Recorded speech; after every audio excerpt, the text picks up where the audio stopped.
Reds and won so much. Go ahead, Dan Savage.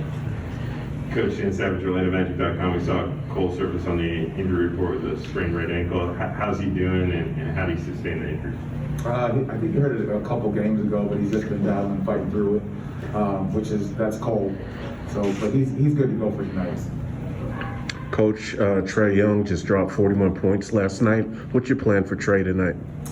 Just mix up the defenses. It's hard to stop a guy like that. You just got to make him see different coverages, understand trapping some of the pick and rolls, switching some of the pick and rolls, going over, going under, just seeing different coverages. He's seen so many things in the way in which he plays that you just got to have them see different things in order that they can't get the same looks the entire game.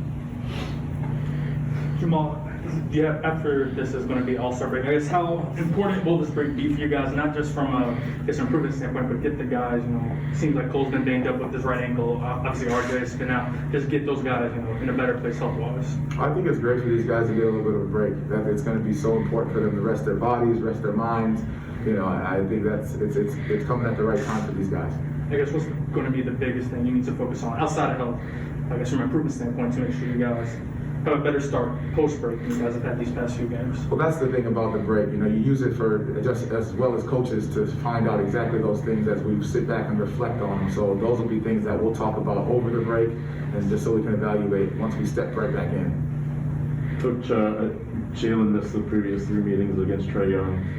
How much of a challenge would that be for him, and how maybe not beneficial, but how good can that be for him to defend him and have that experience against one of the top players in the league? Well, like we talked about with different coverages and understanding how, the difference with Trae and physicality is you can't use as much as you'd like to because he is, great at getting to the free throw line. So I really just think it's going to be a good challenge for Jalen to take on, as well as the rest of our guys, mixing up the coverages and mixing up who guards him. But him not having him in the previous 3 is somewhat of a good thing, so he can recognize and see it from afar. Now it's real time when he gets out there with him.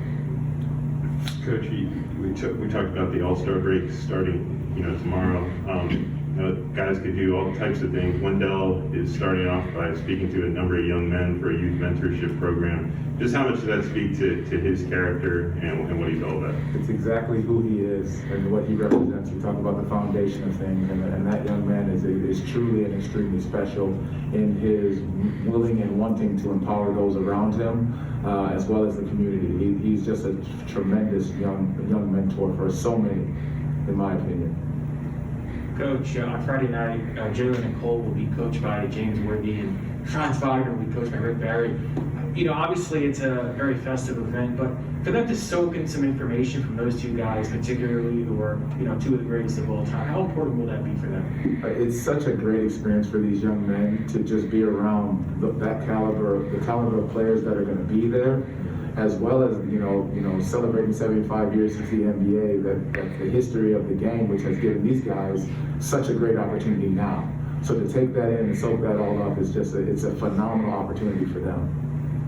Coach, we've seen Wendell show so much this year. In your mind, where has he grown from the start of the year till now? Where has he made the biggest strides? There's so many things, and the one thing that I really just have loved the most, more than anything that has shown up on the court, is his off the court as well as locker room presence. His ability to lead.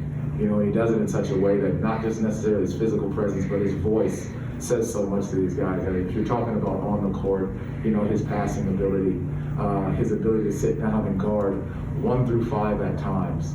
And then it's just his ability, his mindset of, staying in the moment, but also being able to be a physical presence and attacking the basket in so many ways is just, improved tremendously.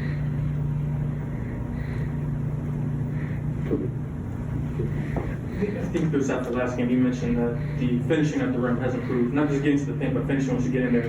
What have you seen, I guess, the biggest difference in that regard now compared to maybe November, even December? Well, I think some of that, comes into what we were asking earlier. A lot of the guys really necessarily understood it, and now that they're understanding how they can get there, film with the coaches has always been a consistent thing, and the guys are really registering what it is in the spacing that we have on offense and how they can get there.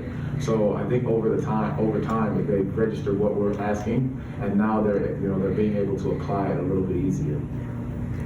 Coach, we saw earlier today that David Steele was named Florida Sportscaster of the Year, just not to make David feel awkward or anything like that, but it's just, what has David meant to you, and what have you seen from him since joining the organization? More than deserving.